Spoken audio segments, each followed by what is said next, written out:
सुनहरी बेटी, आज तेरी माँ का कव्वा बिरयानी खाने को बहुत मन कर रहा है। आज अपनी इस बूढ़ी चील माँ को कव्वा बिरयानी बनाकर तो खिला दो। माँ, आजकल के काफी बहुत चालाक होते हैं। मेरे जाल में इतनी आसानी से नहीं फंसते। बेटी, क्या तू अपनी इस बूढ़ी माँ के लिए इतना भी नहीं कर सकती? पूरे जंगल में काले कव्वे काय काय करते फिरते हैं। क्या तुम अपनी माँ के लिए एक कव्वा नहीं पकड़ कर ला सकती? ठीक है माँ, अगर तुम्हारा इतना ही मन कर रहा है तो आज मैं जाती हूँ जंगल में। ऐसा कहते हुए सुनहरी चील अपने घर से निकलती है। जंगल में जो पक्षी भी चील को दूर से देखता है तो वो तुरंत वहाँ से उड़ जाता है। ऐसे तो मैं पक्षियों को नहीं पकड़ पाऊंगी, मुझे किसी कव्वे का घर ढूंढना होगा। ऐसा सोचते हुए सुनहरी चील वहाँ से उड़ती है। उसे दूर एक पेड़ पर कबूतर बैठा हुआ दिखाई देता है। वो पास वाले पेड़ पर जाकर बैठ जाती है और कबूतर से कहती है, कबूतर, सुंदर कबूतर, ये कौवों का घर कहाँ है? मुझे कौवों से जरूरी काम है। मैं सब जानता हूँ चील, तुम मुझे धोखा दे रही हो। तुम मुझे खाना चाहती हो। मैं तुम्हारी बातों में आने वाला नहीं हूँ। ऐसा कहते हुए कबूतर तुरंत वहाँ से उड़ जाता है। डर गया, ये कबूतर मुझे देखकर डर गया। देखो कैसे भाग रहा है। अब मैं किस पक्षी से कौवों का घर पूछूं? ऐसा कहते हुए चील वहाँ से उड़ती है। वो उड़ते उड़ते कौवों के घर तक पहुँच जाती है। सुनहरी चील कौवों के दरवाजे पर दस्तक देती है। अंदर से बिजली का भी दरवाजा खोलती है। चच चील, दूर दूर हो जाओ मुझसे। अगर मेरे पास आने की कोशिश की तो मैं तुम्हें झाड़ू से मारूंगी। नाना कभी मुझे मत मारना। वो तो मैं तुमसे पूछने आई थी, क्या तुम्हारे पास शक्कर है? पता है मेरी माँ आज चावल की खीर बना रही है, परंतु घर में शक्कर नहीं थी। मेरी माँ ने कहा है कि कौवों के घर से शक्कर मिल जाएगी, इसलिए तुम्हारे पास आई हूँ। अच्छा चील दी, क्या तुम्हारी माँ खीर बना लेती है? हाँ कभी, बहुत स्वादिष्ट खीर बनाती है मेरी माँ। तुम मुझे शक्कर दे दो। अगर तुमने खीर खानी है तो शाम को मेरे घर में आ जाना। बिजली का भी चील की बातों में आ जाती है और वो सुनहरी चील को शक्कर का डिब्बा दे देती है। चील, अपनी माँ से कहना कि मेरे लिए खीर रखेगी। मैं शाम को जरूर आऊंगी। ठीक है काफी, मैं और मेरी माँ तुम्हारा इंतजार करेंगे। कितनी सुंदर हो तुम, कितने काले काले पंख हैं तुम्हारे। मेरी माँ तुम्हें देखकर बहुत खुश होगी। बिजली का भी अपनी तारीफें सुनकर बहुत खुश होती है। क्या सच में मैं इतनी सुंदर हूँ? कभी बादल ने भी मेरी तारीफ नहीं की। तुम चिंता नहीं करो चील, मैं शाम को जरूर आऊंगी। देखना, मुझ जैसी सुंदर कवि देखकर तुम्हारी माँ बहुत खुश होगी। फिर चील शक्कर का डिब्बा लेकर वहाँ से चली जाती है। शाम होते ही बिजली का भी चिड़िया के पार्लर जाती है। चिड़िया बहन, मुझे सुंदर तैयार कर दो। और हाँ, तुम्हारे पास जो मोतियों का हार है वो भी मुझे दे दो। क्यों बिजली बहन, आज कहाँ जा रही हो इतना बन ठन कर? चिड़िया, आज तुम्हारी सहेली चील के घर दावत खाने जा रही है। लगता है चील मुझे खुद आमंत्रण देने आई थी। चील का सुनकर कोमल चिड़िया डर जाती है और बिजली कवि से कहती है, नाना बिजली, ऐसा मत करना। कहीं ऐसा ना हो कि वो तुम्हें दावत पर बुलाकर तुम्हारी ही दावत उड़ाएं। नहीं नहीं चिड़िया बहन, ऐसी बात नहीं है। वो चीलें बहुत अच्छी हैं। पता है, उसने मेरी बहुत तारीफ की है। और सुनहरी चील की माँ भी मुझसे मिलना चाहती है। बिजली कवि चिड़िया से तैयार होकर और उसकी मोतियों की माला पहनकर वहाँ से चली जाती है। ये बिजली की बच्ची ऐसी नहीं मानेगी। मुझे इसे चीलों से बचाना होगा, वरना वो चीलें इसे खा जाएंगी। ऐसा सोचते हुए कोमल चिड़िया उड़ती है और अपने पड़ोसी कबूतर के पास जाती है और वो कबूतर को सारी बात बताती है। कबूतर भैया, हमें बिजली के पीछे जाना होगा, वरना वो चीलें इसे खा जाएंगी। चिड़िया बहन, ये लालची कवि खुद तो मुसीबत में फंसती है और हमें भी फंसाती है। तुम रुको, मैं तोते को भी बुला कर लाता हूँ और फिर हम सब मिलकर जाएंगे। अरे सुनहरी बेटी, तूने तो कहा था कि काली कवि शाम को जरूर आएगी, परंतु अभी तक तो कोई भी नहीं आया।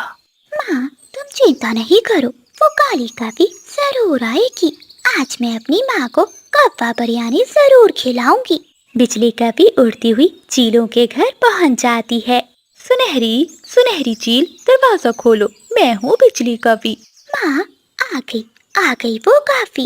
माँ, तुम अलमारी के पीछे छुप जाओ और पीछे से हमला करना उस काफी पर। सुनहरी के कहने पर उसकी माँ अलमारी के पीछे छुप जाती है और सुनहरी चील दरवाजा खोलती है। आओ आओ बिजली, मैं तुम्हारा ही इंतजार कर रही थी। कोमल चिड़िया, बंटी कबूतर और चीकू तोता बिजली कवि के दोस्त थे। वो उसे बचाना चाहते थे। वो भी पीछे पीछे पहुंच जाते हैं। बिजली कवि चील के घर के अंदर चली जाती है। जैसे ही बिजली कवि अंदर जाती है तो अलमारी के पीछे छुपी चील की माँ बाहर आती है। वो दोनों माँ बेटी मिलकर बिजली कवि को रस्सी से बांध देते हैं। छोड़ दो, मुझे छोड़ दो, तुमने मुझे रस्सियों से क्यों बांधा है? काफी, मेरा कई दिनों से कौवा बिरयानी खाने को बहुत मन कर रहा था। बहुत मुश्किल से हमारे पंखों में लगी है तो आज तो मैं कौवा बिरयानी खाकर ही रहूंगी। ये सुनकर बिजली कवि तो रोने लगती है। तोते और कबूतर भैया, हमें जल्दी से अंदर जाना होगा। लगता है उन्होंने बिजली को पकड़ लिया है, तभी तो इतनी खामोशी है। ऐसा कहते हुए वो तीनों दोस्त अंदर जाते हैं। बूढ़ी चील, पीछे हट जाओ, वरना हम सब मिलकर तुम्हें बहुत मारेंगे। बूढ़ी चील ज्यादा पक्षियों को देखकर डर जाती है और वो अलमारी के पीछे छुप जाती है। पक्षियों, तुम इस काली कपी के लिए मुझसे दुश्मनी मोल रहे हो। जाओ, चली जाओ, मैं वादा करती हूँ आज इस कपी की कपी बिरयानी बनाने के बाद मैं मांस खाना छोड़ दूंगी।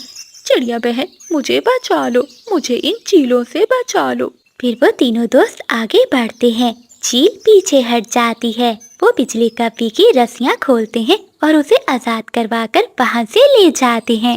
मेरे दोस्तों, आज आप सबने दोस्ती का हक अदा कर दिया, नहीं तो वो चीलें अब तक मेरी बिरयानी बनाकर खा गई होती। बिजली, इतना लालच मत किया करो, तुम अपने लालच की वजह से ही मुसीबत में पड़ती हो। ऐसे बिजली कवि के दोस्त उसे बचा लेते हैं और बिजली कवि उन सब का धन्यवाद करती है। जंगल में बहुत तेज बारिश हो रही थी। बिजली कवि अपना छाता लिए जंगल में भोजन ढूंढ रही थी।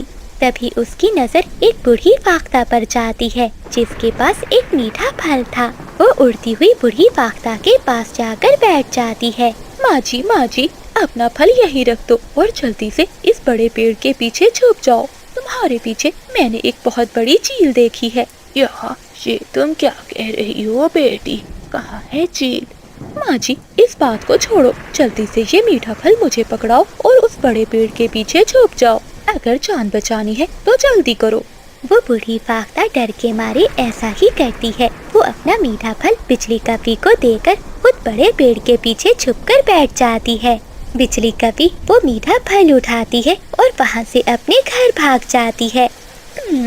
कितना स्वादिष्ट मीठा फल है। आज तो मुफ्त का भोजन खाने का मजा ही आ गया। मुफ्त के भोजन का स्वाद ही अलग है। ऐसी बारिश में भला मुझे और कहाँ से कुछ मिलता।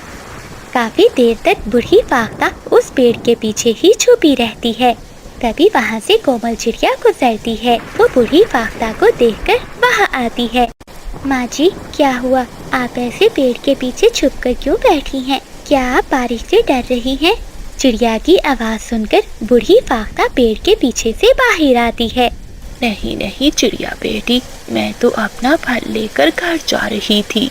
तभी बिजली बेटी ने मुझे बताया कि मेरे पीछे चील आ रही है। डर के मारे मैं इस पेड़ के पीछे छुप गई। परंतु माँ जी, यहाँ तो कोई भी चील नहीं है। वो बिजली की बच्ची ऐसे ही झूठ बोलकर आपका भोजन ले गई होगी। वो हमेशा ऐसा ही करती है। तो इसका मतलब है बिजली ने मुझे उल्लू बना दिया। मैं कई घंटों से इस पेड़ के पीछे छुपी बैठी थी। ऐसा कहते हुए वो बूढ़ी फाख्ता वहाँ से चली जाती है और कोमल चिड़िया अपने घर चली जाती है। अगली सुबह कोमल चिड़िया तोते से मिलती है। चीकू तोता खुद को जंगल का सबसे चालाक तोता मानता था। चिड़िया बहन, बिजली कवि सबको पागल बना लेती है, लेकिन मुझे नहीं। मैं जंगल का सबसे चालाक तोता हूँ। मैं तो कभी उस काली कवि की बातों में नहीं आया और ना ही उसने कभी मेरा दाना लिया है। तोते भैया बचकर रहना, बिजली कवि बड़े बड़ों को उल्लू बना देती है। अभी कल रात बारिश में बिजली कवि ने बूढ़ी फाख्ता का फल लेकर खा लिया। ऐसे चीकू तोता बड़ी बड़ी बातें करता है और अपना भोजन उठाकर वहाँ से नदी की ओर चला जाता है। नदी पर बिजली कभी बैठी हुई थी। आज इस मोटी चोंच वाले का मीठा अमरूद खाने को मन कर रहा है, परंतु मैं इससे कैसे लूं ये मीठा अमरूद। बिजली कभी कुछ सोचती है और तोते से कहती है, तोते भैया, तुम्हारे पंख कितने सुंदर होते जा रहे हैं, कितने नरम और मुलायम है। दूर से ही तुम्हारा हरा हरा रंग चमक रहा है। जरूर तुम कोई क्रीम लगाते हो के, मुझे भी बताओ। देखो ना, मेरे पंख कितने काले हैं। मैं भी तुम्हारी तरह सुंदर दिखना चाहती हूँ। नहीं नहीं बिजली, मैं कोई क्रीम नहीं लगाता। मेरे पंख तो पहले से ही बहुत सुंदर है। नहीं नहीं, तुम झूठ बोलते हो तोते भैया। जरा देखो तो, तुम्हारी चोंच अब कितनी सुंदर लग रही है, चमक रही है, बिल्कुल लाल टमाटर की तरह।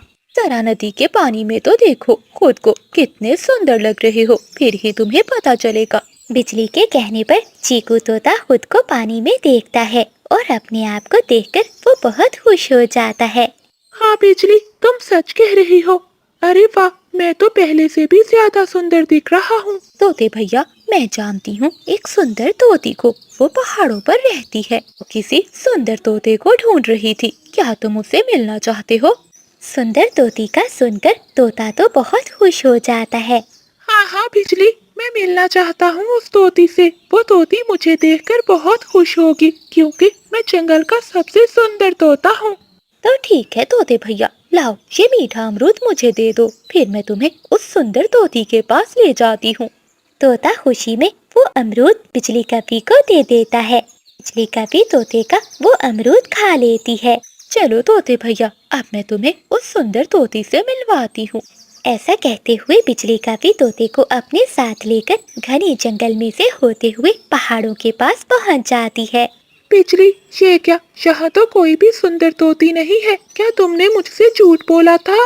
तुमने मेरा मीठा अमरूद क्यों खाया? मेरे सुंदर तोते भैया, इतना गुस्सा मत करो, मैंने झूठ नहीं बोला था। लगता है अब वो तोती चली गई होगी। ऐसा करना, तुम कल आ जाना। कल तुम कोई मीठा फल ढूंढ कर लाना। तोती को मीठे फल बहुत पसंद है। बिजली की बात सुनकर तोता खुशी खुशी वापस अपने घर लौट जाता है। अगली सुबह हो जाती है। चीकू तोता जंगल से कुछ मीठे फल ढूंढता है और वापस बिजली कपी के पास जाता है। बिजली, देखो मैं मीठे फल ढूंढ लाया। चलो अब मुझे उस सुंदर तोती से मिलवा दो। अरे तोते भैया, इतने उतावले क्यों हो रहे हो? वो सामने बड़ा पेड़ है ना, उसके पीछे बैठी है वो सुंदर तोती और तुम्हारा इंतजार कर रही है। जाओ, जाकर देख लो। जैसे ही तोता उस पेड़ के पीछे जाता है तो पीछे से बिजली कपी वो मीठे फल लेकर वहाँ से भाग जाती है। भाग गई, वो काली कवि मेरे मीठे फल लेकर भाग गई। मैं भी पागल था जो इस काली कवि की बातों में आ गया। कितना चालाक बनता था मैं, लेकिन उस कवि ने मुझे उल्लू बना दिया। ऐसा कहते हुए चीकू तोता उदास होकर वापस अपने घर चला जाता है। मोटी बुलबुल मौसी, थोड़ी स्मार्ट हो जाओ, वरना तुम्हारे लिए उड़ना बहुत मुश्किल हो जाएगा। क्या करूं कवि, मैं तो रोज का एक दाना ही खाती हूँ, न जाने फिर भी मेरा वजन बढ़ता ही जा रहा है। अरे अरे मौसी, चिंता क्यों करती हो? मैं तुम्हारा वजन कम कर सकती हूँ, बदले में मुझे मीठे फल लाकर देने होंगे। क्या सच में बिजली, मेरा वजन कम हो जाएगा? क्या मैं भी तुम्हारी तरह स्मार्ट हो जाऊंगी? हाँ हाँ, क्यों नहीं। जल्दी से जाकर जंगल से मेरे लिए मीठे फल लेकर मेरे घर आ जाओ। बिजली की बात सुनकर बुलबुल मौसी पूरे जंगल में उड़ती है और वो मीठे फल ढूंढकर बिजली कपी के पास जाती है। बिजली, ये देखो मैं मीठे फल ले आई। अब जल्दी से मुझे वो दवा दे दो, जिससे मैं भी दुबली पतली हो जाऊं। हाँ हाँ बुलबुल, तुम ये मीठे फल यहीं रख दो, मैं तुम्हारे लिए दवा तैयार कर दूंगी। परंतु हाँ, कल आते हुए भी मीठे फल लेती आना। अगली सुबह बुलबुल मौसी एक फलों की टोकरी भरती है और बिजली कपी के घर की ओर उड़ती है। तभी रास्ते में उसे चिड़िया रोक लेती है। अरे बुलबुल मौसी, इतने सारे मीठे फल ये आप कहाँ लेकर जा रही हैं? चिड़िया बहन, तुमसे अब क्या छुपाना, ये मीठे फल मैं बिजली के लिए लेकर जा रही हूँ। वो मुझे दुबला पतला करने की दवा दे रही है, उसी ने मुझसे ये मीठे फल मांगे हैं। अरे मौसी, ये आप क्या करने जा रही हैं? क्या आप नहीं जानती वो कभी कैसे पक्षियों को उल्लू बनाती है? उसने कल तोते को भी उल्लू बनाया था। आज वो आपके साथ ऐसा कर रही है। चिड़िया, ये तुम क्या कह रही हो? मैं तो कल भी उसके लिए मीठा फल लेकर गई थी। इसका मतलब वो मुझे भी पागल बना रही है। अगले दिन बिजली कभी उड़ती हुई जा रही थी कि उसे रास्ते में कबूतर बैठा दिखाई देता है। कबूतर मीठा आम खा रहा था। कबूतर भैया, मैंने आज ही एक जादू सीखा है। तुम अपनी सुंदर आंखें बंद करो, देखना तुम्हारा ये एक आम 2 आमों में बदल जाएगा। बिजली की बात सुनकर कबूतर हैरान हो जाता है। अच्छा, तो क्या सच में तुम जादू कर सकती हो? तो ठीक है, मैं अभी अपनी आंखें बंद करता हूँ। ऐसा कहते हुए कबूतर अपनी आंखें बंद करता है। बिजली कभी वो आम लेकर भागने ही वाली थी कि पीछे से तोता और चिड़िया आ जाते हैं। काली कभी, आज तुझे जादू मैं दिखाता हूँ। कबूतर, आंखें खोलो। ये कभी तुम्हारा आम चुरा कर भागने वाली है। कबूतर अपनी आंखें खोलता है। फिर सभी पक्षी मिलकर बिजली कभी को पकड़ लेते हैं और वो बिजली कभी की खूब पिटाई करते हैं। ऐसे बिजली कभी को अपने किए की सजा मिल जाती है। जंगल में आसमान पर काले बादल छाए हुए थे। बिजली और बादल घर में बैठे लड़ रहे थे। बादल जी, पूरा घर टूटा हुआ है। तुम्हें पता है ना, आज मेरी बहन आ रही है। वो हमारा घोंसला देखकर क्या सोचेगी? क्या वो इस टूटे हुए घर में रहेगी? अपनी बहन को कितना झूठ बोला था कि मेरा पति बड़े ऑफिस में काम करता है। अगर वो इस टूटे हुए घोंसले को देखेगी तो मेरी नाक कट जाएगी। बिजली, ये तुम्हारी बहन भी अचानक आ रही है। अगर मुझे पहले बताया होता तो मैं घर की मुरम्मत कर लेता। अब इतनी जल्दी में मैं क्या कर सकता हूँ? देखो मौसम, कहीं बारिश आ गई तो मैं भीग जाऊंगा। बादल जी, मुझे बहुत शर्म आएगी जब मेरी बहन इस टूटे हुए घर को देखेगी। मैं चिड़िया के पास जाती हूँ और हम 1-2 दिन चिड़िया के घर में रह लेते हैं और वो छोटी चिड़िया हमारे घर में रह लेगी। बिजली, क्या कोमल चिड़िया तुम्हारी बात मान लेगी? पति जी, बात करने में क्या हर्ज है? अगर मान गई तो ठीक, ना मानी तो फिर देखा जाएगा। ऐसा कहते हुए बिजली कभी अपने घर से निकलती है और कोमल चिड़िया के पास जाती है। नहीं नहीं बिजली, मैं ऐसा नहीं कर सकती। तुम्हारा घर तो टूटा हुआ है। तुम्हें तो पता है मेरी छोटी बेटी है। मैं अपनी बेटी की जान खतरे में नहीं डाल सकती। चिड़िया बहन, एक रात की तो बात है। एक रात में बारिश से मेरा घर टूट नहीं जाएगा। देखो ना, हम भी तो उसी घर में ही रहते हैं। नहीं नहीं बिजली, ये मजबूत घर मैंने तुम्हारे लिए नहीं बनाया बल्कि अपने लिए बनाया है। कोमल चिड़िया की बात सुनकर बिजली का भी नाटक करने लगती है। आज मेरी अकलौती बहन आ रही है और कोई भी मेरी बात नहीं सुन रहा। अगर मेरा कोई अपना और इस जंगल में होता तो आज उसे मेरी बहन की आने की खुशी होती। बिजली को रोता हुआ देखकर कोमल चिड़िया को उस पर दया आ जाती है। अच्छा अच्छा बिजली, चुप कर जाओ। मैं चली जाती हूँ तुम्हारे घर, लेकिन बस आज रात के लिए। याद रखना, बस एक रात के लिए। हाँ हाँ चिड़िया, क्यों नहीं। कल सुबह मेरी बहन चली जाएगी और तुम वापस अपने घर में लौट आना और मैं अपने घर चली जाऊंगी। फिर कोमल चिड़िया अपनी बेटी मीना को लेती है और बिजली कभी के घर चली जाती है। चिड़िया बहन, चिंता मत करना, जैसे भी हो आज की रात इस घर में गुजार लो। कोमल चिड़िया डरी हुई थी। वो बिजली के घर को देखे जा रही थी। चलो अब चलते हैं, तुम्हारी बहन आने ही वाली होगी। ऐसा कहते हुए बादल कप्पा और बिजली कभी दोनों चिड़िया के घर चले जाते हैं। देखो बादल जी, ये है घर जिसे घर कहते हैं। एक हमारा घोंसला है जो जगह जगह से टूटा हुआ है। देखो ना, चिड़िया ने फूलों से अपने घर को सजा रखा है और छत देखो कितनी मजबूत है। बिजली, अब चिड़िया की तारीफें ही करती रहोगी या अपनी बहन को लेने भी जाओगी? तुम्हारी बहन बस स्टैंड पर आ गई होगी। और हाँ, छाता लेती जाओ, बारिश शुरू होने वाली है। फिर बिजली कभी छाता लिए अपने घर से निकलती है। वो बस स्टैंड पर जाती है जहाँ उसकी बहन पहले से आई हुई थी। तभी बारिश भी शुरू हो जाती है। बिजली कभी छाता लिए अपनी बहन के पास जाती है। पिंकी, आ गई तुम? हाँ दीदी, चलो जल्दी चले, बारिश शुरू हो गई है, मेरे पंख भीग जाएंगे। हाँ पिंकी, चलो जल्दी। ऐसा कहते हुए बिजली कभी अपनी बहन पिंकी को लेकर चिड़िया के घर जाती है। घर देखकर पिंकी कभी बहुत खुश हो जाती है। दीदी, ये घर तुम्हारा है? ये घर तो बहुत सुंदर है, पहली बार देखा है। कपो का कितना सुंदर घर।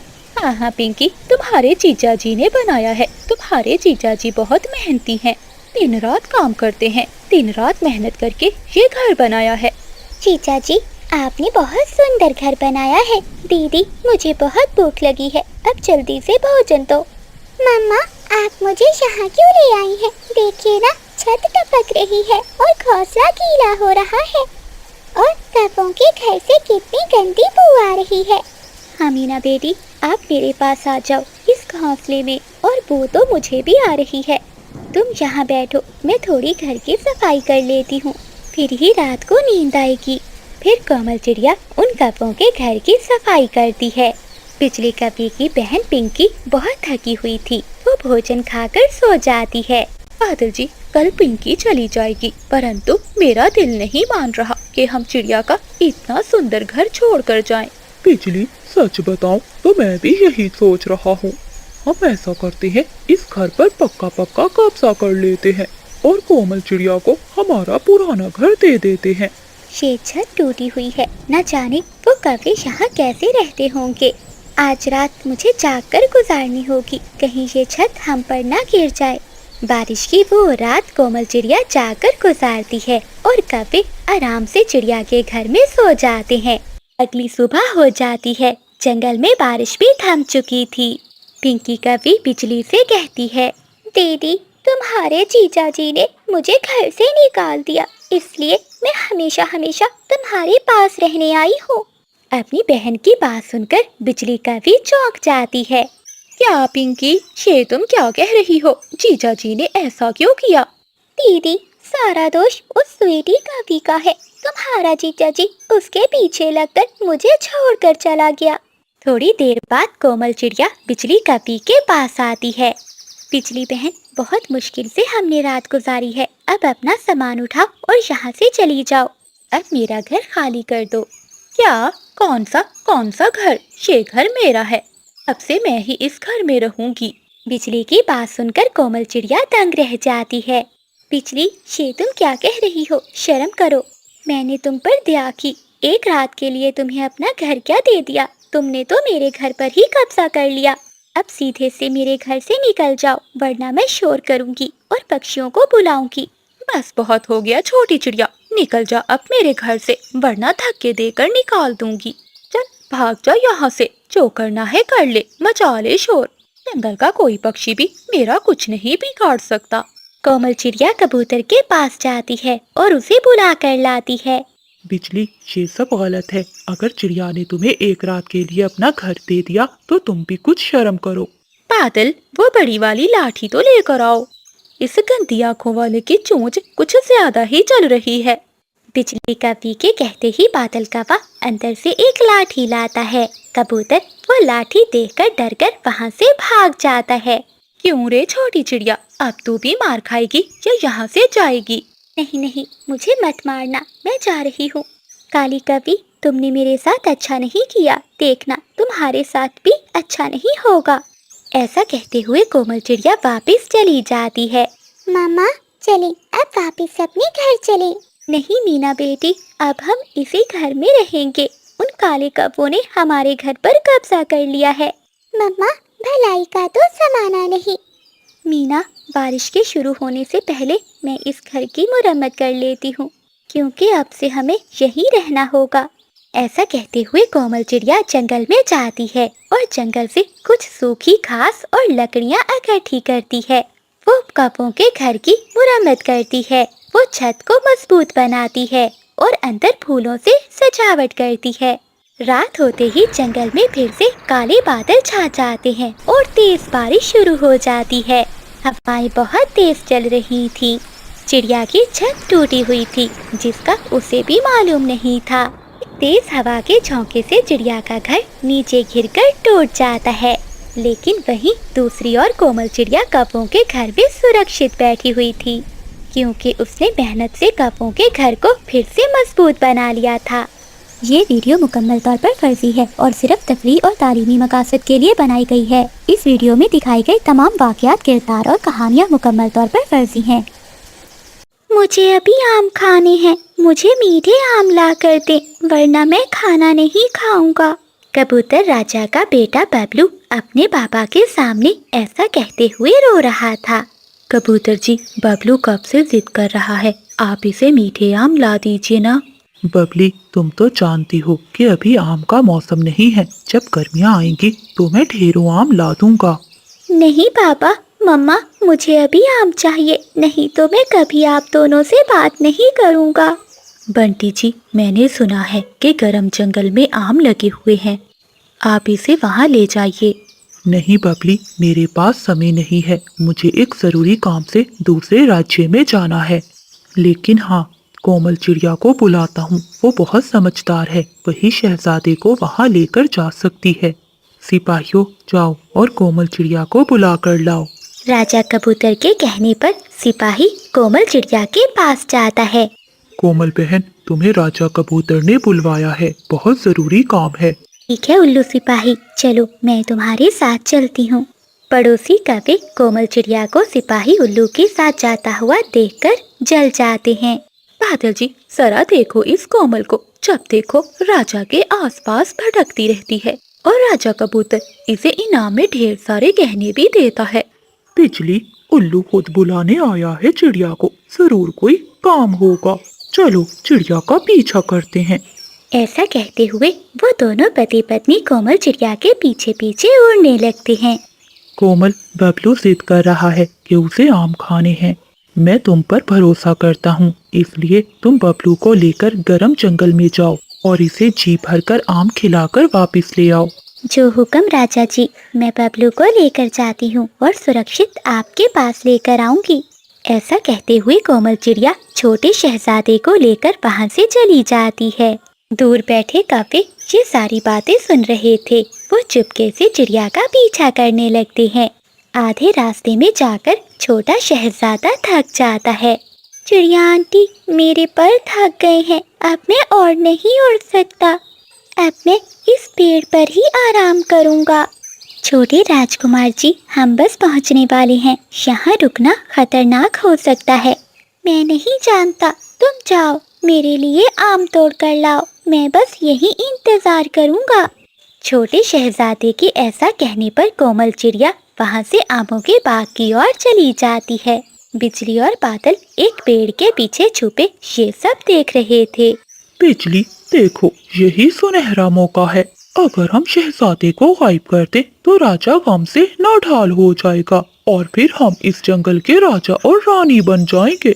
हाँ बादल जी, और फिर सारा इल्जाम इस बेचारी कोमल चिड़िया पर डाल देंगे। ऐसा कहते हुए वो दोनों पति पत्नी छोटे शहजादे के पास जाते हैं। अरे नन्हे राजकुमार जी, चिड़िया तो आपको यहाँ अकेला छोड़कर खुद आम खाने चली गई, अब वो लौट कर नहीं आएगी। आप हमारे साथ चलिए, हमारे पास ढेर सारे आम हैं। आम का सुनकर नन्हा शहजादा उन कौवों के साथ उड़ जाता है। वो कौवे उसे एक कार में ले जाते हैं और वहाँ जाकर उसे रस्सियों से बांध देते हैं। अंकल और आंटी, आपने मुझे यहाँ बांध क्यों दिया है? अरे नन्हे शहजादे, तुम कितने भोले हो, आमों की लालच में हमारे साथ आ गए। वो चिड़िया तो तुम्हारे लिए आम लेने गई थी, अब देखना चिड़िया को मिलेगी सजा और हम बनेंगे जंगल के राजा और रानी। कोमल चिड़िया जब आम लेकर वापस आती है तो शहजादा गायब था। अरे ये बबलू कहाँ चला गया? मैं तो उसे यहीं छोड़कर गई थी। कोमल चिड़िया रोती हुई महल में पहुँचती है, लेकिन इससे पहले बादल और बिजली वहाँ पहुँचकर नाटक कर रहे होते हैं। महाराज, गजब हो गया, इस जालिम कोमल चिड़िया ने आपके बेटे को नदी में गिरा दिया और खुद आम लेकर भाग गई। ये क्या कह रही हो तुम? क्यों कोमल, कहाँ है मेरा बेटा? मैंने तो तुम पर भरोसा किया था। कबूतर राजा जी, ये कौवे झूठ बोल रहे हैं। अच्छा, अगर ये झूठ बोल रहे हैं तो कहाँ है मेरा बेटा? मैं नहीं जानती, वो बरगद के पेड़ पर ही बैठा था। जब मैं आम लेकर लौटी तो वो वहाँ नहीं था। सिपाहियों, ले जाओ इसे, कालकोठरी में डाल दो। कबूतर राजा जी, मैं बेगुनाह हूँ, ये कौवे झूठ बोल रहे हैं। कोमल चिड़िया को कालकोठरी में बंद कर देते हैं। जब मीना को अपनी माँ का पता चलता है तो वो तोते के पास जाती है। तोते अंकल, ये सब उन कौवों का किया धरा है, हमें मम्मा को बचाना होगा। फिर तोता और मीना दोनों कौवों पर नजर रखते हैं। वो कौवों के पीछे पीछे उस गार में पहुंच जाते हैं जहां शहजादे को कैद किया था। वो बाहर बैठकर इंतजार करते हैं। जब कौवे वहां से चले जाते हैं तो वो गार में जाकर नन्हे शहजादे की रस्सियां खोल देते हैं। छोटे शहजादे, आप डरे मत, हम आपको बचाने आए हैं। अब जल्दी से महल चले और मेरी मम्मा को आजाद करवाएं। महल में राजा और रानी बहुत उदास बैठे थे। अचानक नन्हा शहजादा अंदर आता है। पिताजी, कोमल आंटी निर्दोष हैं। इन मक्कार कौवों ने मुझे पकड़ लिया था और रस्सियों से बांध दिया था। ये तुम क्या कह रहे हो बेटे? उन कौवों ने मुझे धोखा दिया और मेरे साथ विश्वासघात किया। सिपाहियों, जाओ और उन कौवों को गिरफ्तार करो और कोमल चिड़िया को इज्जत के साथ रिहा करो। फिर सिपाही जाते हैं और कौवों को कालकोठरी में बंद कर देते हैं और कोमल चिड़िया को आजाद कर देते हैं। कोमल चिड़िया अपनी बेटी को गले से लगा लेती है। राजा और रानी चिड़िया से माफी मांगते हैं और कोमल चिड़िया को इनाम में सोने के सिक्के देते हैं। तो प्यारे दोस्तों, जिद का अंजाम हमेशा बुरा होता है और सच्चाई को कभी छुपाया नहीं जा सकता। बिजली कवि की शादी को 5 महीने हो गए थे। बिजली कवि के घोंसले में एक अंडा था। जब मेरा पोता आएगा तो मैं उसे अपने पंखों से भोजन खिलाऊंगी और पूरे जंगल में मिठाइयाँ बांटूंगी। माँ जी, अगर पोती आई तो? जा जा मनहूस काली कवि, कैसी बुरी बात निकाली है अपनी चोंच से। माँ जी, ये आप कैसी बातें कर रही हैं? इसमें बुरा ही क्या है? बेटियां बेटों से ज्यादा प्यार करती हैं। सुन ले बिजली, अगर तेरे अंडे से बेटी पक्षी निकली तो मैं उसे इस घर में रहने नहीं दूंगी। इतना कहते हुए बिजली कवि की सास वहाँ से चली जाती है। बिजली कवि अपनी सास की बातें सुनकर परेशान हो जाती है। वो फिर से अपने घर के कामों में लग जाती है। बिजली कवि घर की सफाई करती है और रसोई में भोजन बनाती है। यूं ही समय बीतने लगता है। एक दिन जंगल में बहुत तेज बारिश हो रही थी। माँ जी, बादल जी भी आ जा रहे हैं और बारिश को भी आज ही आना था। बिजली ने इतना कहा ही था कि तभी उसका अंडा फूटता है। ये देखकर बिजली की सास पास आती है। देख लो, तुम्हारी काली जुबान का असर, बेटी पक्षी ही निकली है अंडे से। ऐसा कहते हुए बिजली कवि की सास छोटे पक्षी को उठा लेती है। माँ जी, ये आप क्या कर रही हैं? मैंने तुम्हें पहले ही कहा था, अगर बेटी पक्षी हुई तो मैं उसे अपने घर में नहीं रखूंगी। मैं इसे अपने घर से बाहर फेंक कर आती हूँ। माँ जी, ऐसा अनर्थ मत करे, ये मेरी बेटी है, मुझे दे दे। बिजली कवि की सास बिजली की एक बात नहीं सुनती। वो मुन्नी को उठाकर बाहर ले जाती है। बिजली कवि अपनी बेटी के पीछे पीछे बाहर आती है। माँ जी, ऐसा मत करे, देखिए कितनी बारिश हो रही है, मेरी बेटी बीमार हो जाएगी। बादल जी आ जाए तो फिर बात करते हैं। बिजली ने इतना कहा ही था कि पीछे से बादल कौवा आ जाता है। लो, आ गया बादल बेटा, जो बात करनी है कर ले मेरे बेटे से। शुक्र है बादल जी, आप आ गए। देखिए, माँ जी हमारी छोटी बेटी को घर से बाहर निकाल रही है। ये तो अभी उड़ भी नहीं सकती। अब आप ही माँ जी को समझाएं। क्या समझाऊं मैं अपनी माँ को? मेरी माँ ठीक कह रही है, मैं अब इसे दाना नहीं खिला सकता। अगर बेटा होता तो मेरा सहारा बनता। ये बेटी पक्षी मेरा क्या सहारा बनेगी? ये तो बस हम पर बोझ है। बादल जी, हम अपनी बेटी को पढ़ाएंगे, ये कामयाब पक्षी बनेगी। अच्छा, अगर पढ़ाएंगे भी तो ये ब्याह कर दूसरे घर चली जाएगी। हमें क्या फायदा इसे पढ़ाने का? बस अब बहुत हो गया, अब ये इस घर में नहीं रहेगी। ठीक है बादल, अगर तुम्हारा यही फैसला है तो मैं भी इस घर में नहीं रहूंगी। ऐसा कहते हुए बिजली कवि अपनी बेटी मुन्नी को उठाती है और वहाँ से चली जाती है। ये देखकर बादल कौवा परेशान हो जाता है। बेटे, तो चिंता क्यों करता है? मैं तेरी शादी पिंकी कवि से करवा दूंगी। देखना, फिर हमारे यहाँ बेटा पक्षी ही आएगा। तूफानी रात और तेज बारिश में बिजली कवि अपनी बेटी को लिए बाहर उड़ रही थी। वो कभी इधर जाती है तो कभी उधर, मगर उसे कहीं कोई घोंसला दिखाई नहीं देता। आखिरकार वो घने जंगल की ओर चली जाती है। उसे वहाँ एक घोंसला दिखाई देता है। कोई है, मेरी मदद करो। घर के अंदर से कोमल चिड़िया बाहर आती है। अरे क्या हुआ कभी बहन, इतनी तेज बारिश में और वो भी छोटी बच्ची के साथ? आपको ठंड लग जाएगी, अंदर आ जाओ। कोमल चिड़िया बिजली कपी को अपने घर में ले जाती है। बिजली कपी अपनी पूरी बात चिड़िया को बताती है। ये तो बहुत बुरा हुआ आपके साथ, आपकी सास और पति को ऐसा नहीं करना चाहिए था। देखो बिजली बहन, मेरे पास वाले पेड़ पर एक घोंसला है, वो खाली है। अगर तुम चाहो तो वहाँ अपनी बेटी के साथ रह सकती हो। चिड़िया बहन, तुम्हारा बहुत बहुत धन्यवाद।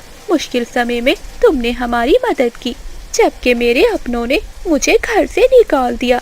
कोमल चिड़िया बिजली कपी को खाने के लिए भोजन देती है। भोजन खाकर बिजली कपी अपनी बेटी को लेकर पास वाले घोंसले में चली जाती है। यूं ही दिन बीतने लगते हैं। बिजली कपी अपनी बेटी को उड़ना सिखाती है। बिजली बहन, अब आपकी बेटी बड़ी हो गई है, इसे तोते के स्कूल में छोड़ाओ ताकि ये पढ़ लिख कर तुम्हारा नाम रोशन करेगी। हाँ चिड़िया बहन, तुम ठीक कह रही हो। मैं अभी अपनी बेटी को स्कूल छोड़कर आती हूँ। ऐसा कहते हुए बिजली कपी अपनी बेटी को लेकर तोते के स्कूल में जाती है। दूसरी ओर बादल कप्पा भी दूसरी शादी कर लेता है। पिंकी सुन लो, मुझे पोता पक्षी ही चाहिए, नहीं तो मैं तुम्हारा भी बिजली वाला हाल करूँगी। पापा, क्या बात है सासू माँ जी, अगर तुमने मुझे घर से निकालने का सोचा तो मैं क्या कर जाऊंगी ये मुझे भी नहीं पता। आप मुझे जानती नहीं हो, 5 भाइयों की इकलौती बहन हूँ मैं। पिंकी की बातें सुनकर बादल की माँ डर जाती है। अब जाओ, यहाँ बैठी क्यों हो, मेरे लिए कुछ खाने को लाओ। तभी बादल कप्पा भी वहाँ आ जाता है। माँ जी, मेरे लिए भी कोई मीठा फल लेकर आना, मुझे बहुत भूख लगी हुई है। बादल कप्पे की माँ चुपचाप वहाँ से जंगल में चली जाती है। ऐसे ही कई साल बीत जाते हैं। बिजली कपी की बेटी मुन्नी पढ़ लिख जाती है। बादल कप्पे के यहाँ भी एक बेटे पक्षी ने जन्म दिया था, जिसका नाम जुगनू था। सब जुगनू से बहुत ज्यादा प्यार करते थे। देखो जुगनू बेटे, मैं तुम्हारे लिए ये बैट बॉल लाया हूँ। नहीं पापा, मैंने आपसे रिमोट वाला एरोप्लेन मांगा था, मैं ये नहीं लूँगा। बेटे, मैं अगली बार तुम्हारे लिए एरोप्लेन भी ले आऊँगा। नहीं, मुझे अभी चाहिए। ऐसा कहते हुए जुगनू कप्पा बाहर चला जाता है। वो पूरा दिन जंगल में आवारा घूमता है।